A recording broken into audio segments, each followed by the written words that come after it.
Billie Eilish's Happier Than Ever is one of, if not the best album I've ever heard. You guys always hear me rave about Anti by Rihanna and Control by SZA, but I feel like Happier Than Ever, just off the first listen, is a contender for those top two spots for me. The emotion, the production, the power, the rock. Shut up, bitch!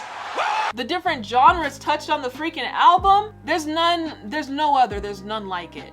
Happier Than Ever by Billie Eilish is groundbreaking. I always mention as well how 808s and Heartbreak kind of pioneered and like directed my music taste, and I feel like Happier Than Ever is exactly what 808s and Heartbreak was for me as a child, except now it's 2021. And again, can we just get down to the basis that this is Billie Eilish? Billie Eilish, the person who did that album, the person who did that album. This is not something that I would expect from Billie Eilish. She was screaming on Happier Than Ever. She was doing rock on Happier Than Ever. She was using the album as a therapy session, counseling. She went to the perspective as a man. That's something I would never do. Male fantasy.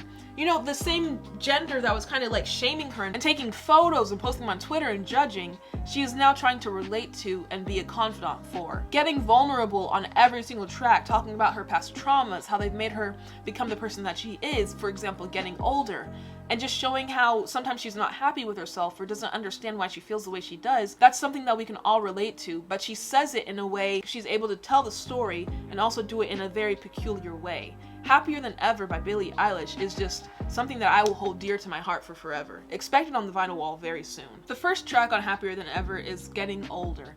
And Getting Older is basically about how she's aged into someone that she doesn't recognize, she doesn't know if she likes herself. All these experiences and traumatic situations have kind of made her change, and she doesn't know if she's happy with that. The song does touch on like how we all want to get older, but then we get older and it's like, this is not what I expected it to be, this is not what I thought it was. As a child, I always wanted to get my driver's license, but I didn't consider gas, expenses, maintenance, car insurance. It's like we always had this image in our mind of what life would be, and now that we're at those stages and it's not what we expected, it's very disappointing. And it's like, how do you cope with that as a young adult? So she's able to express something that we all feel at some point but don't know how to actually put into words. That's what I got from Getting Older. Next up we had I Didn't Change My Number. I Didn't Change My Number is, I think, number one for, actually no, Happier Than Ever is number one for me, and I Didn't Change My Number is number two for me. I Didn't Change My Number is kind of just like, there's this person who has done so much harm to me mentally, emotionally, and it's like now they want to come around and act like we can be friendly and cordial and have small talk, but it's like your existence on this earth makes my blood boil. That's what I get from I Didn't Change My Number. I Didn't Change My Number from Happier Than Ever is like a song that's about wanting vengeance, but knowing that that's not the right way to go about it. Knowing that vengeance isn't actually going to make you happier. The song is called Happier Than Ever, but every single track is about sadness and being self-aware about the fact that you're not actually happy. And I Didn't Change My Number is kind of like at the same time a bad bitch vibe, because it's like you're not even worth, after everything you put me through, you're not even worth the MG it would take to call up Verizon and ask for my number to be changed. I didn't even change my number, I just don't answer your phone calls. I let them go to voicemail. I don't even pick up my little finger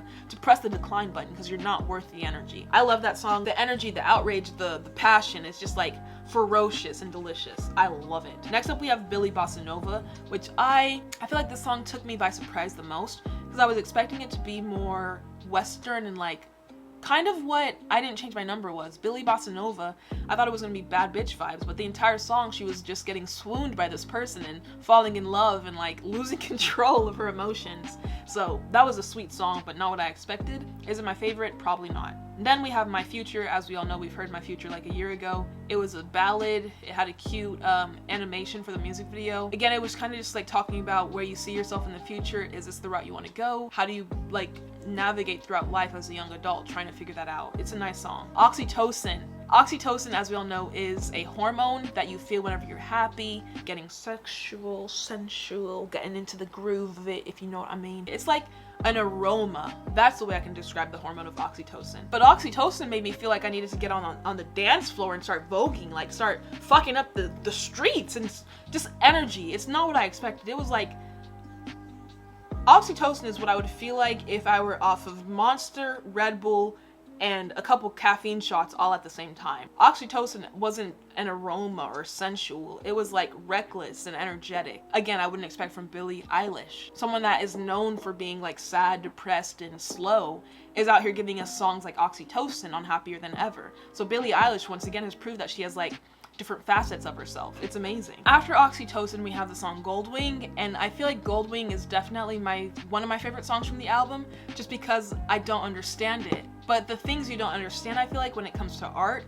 are usually the best forms of art. Because if it's so easy and surface level, then there's not much depth or like things to be understood about it. And for a song like Goldwing, where it starts off with Billie being so angelic, the entire intro is just like her doing these gorgeous notes, and then there's this weird choppiness in the middle, and there's a transition into a descent into hell. Like, you literally go from heaven to hell on the song, and it's like just a story that you feel. Goldwing, even the name of the song, it's just like freaking ethereal. After Goldwing, we have Lost Cause, which I really enjoyed. After Lost Cause, you have the song Halley's Comet, which is a song I got so many comments about that I would love, and I genuinely did. Now, up until this point, I hadn't gotten the need to cry or get emotional to the point where I felt like overwhelmed with my emotions, but hearing Halley's Comet, hearing all the metaphors and talking about how this Halley's Comet thing or person was what grounded Billie back to like Earth and made her feel human and like life was actually worth something. I'm even getting kind of emotional talking about it right now. It's just like, it was very powerful and overwhelming. Halley's Comet. I don't even know what genre it would fall under, but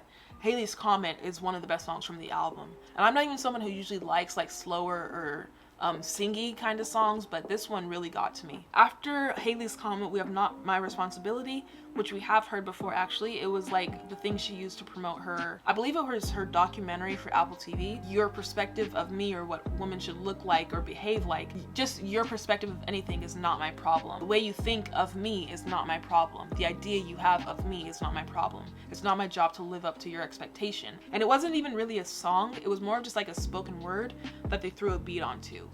It was interesting. After Not My Responsibility though, you have Overheated, and let me tell you, if there was ever a song that I felt overwhelmed by, it was Overheated. Just the way she would laugh on the track. Overheated is literally the definition of what bi panic is. That just like, wow, whoa, chill out, stop it.